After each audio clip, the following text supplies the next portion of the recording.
Hi. Panipuri golgappa పేరు వింటేనే నోట్లో నీళ్లు ఊరుతాయి. మన ఇండియన్స్కి పానీపూరి అంటే ఎంత ఇష్టం అంటే ఇడ్లీ దోశలో అయిన చాయిస్ ఉంటుందేమో కానీ గోల్గప్పలు మాత్రం ఉంటుంది.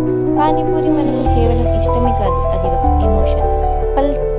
పల్చని చిన్న పురి పట్టుమని విరగొట్టి అందులో ఆలు బఠానీ ఇంకా చట్పటా పానీ వేసి తింటే ఆహా, ఇలా లక్షల మంది మనసు దోచుకున్న ఈ డిష్ పేరు మారుతుందేమో కానీ పాపులారిటీ మాత్రం మారదు.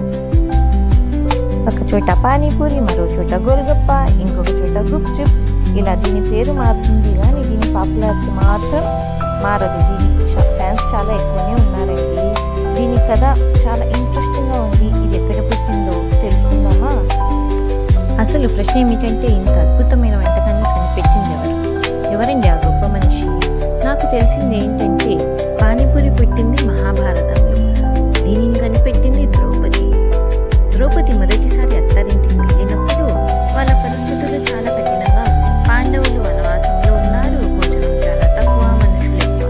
ఇలాంటి పరిస్థితులలో మాతా కుంతి కొత్త కోడల్ని పరీక్షించింది. ఆమె ద్రౌపదికి కొన్ని కూరగాయలు మరియు కొద్దిగా పిండిచ్చి, కోడలా ఉన్నదాంతో ఏమైనా చెయ్యి, 5 పాండవులు కడుపు నిండా తినేలా అని చెప్పింది.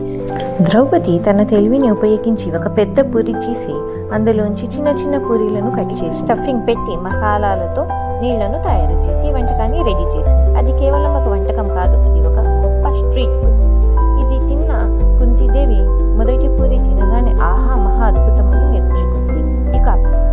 ఇక మరో కథనం ఏమిటంటే ఇది మగధ సామ్రాజ్యంలో పుట్టిందని, అంటే బుధయుగంలో పుట్టిందని అంటుంటారు. ఎవరో మహా వ్యక్తి దీనిని కనిపెట్టాడు అని అంటుంటారు. ఏది ఏమైనా ఈ డిష్ మాత్రం అద్భుతం, అమోఘం. ప్రతి బజారులో, ప్రతి బండి దగ్గర మనకంటూ ఒక ఫేవరెట్ పానీపూరి చాట్ బండి ఉంటూనే ఉంటుంది. పానీపూరి చిన్న చిన్న పార్టీలకు ప్రాణం. మనం అంటాం కదా, భయ్యా ఔర్ థోడా తీకా. ఇదేనండి పానీపూరి వెనకాల ఉన్న రహస్యం.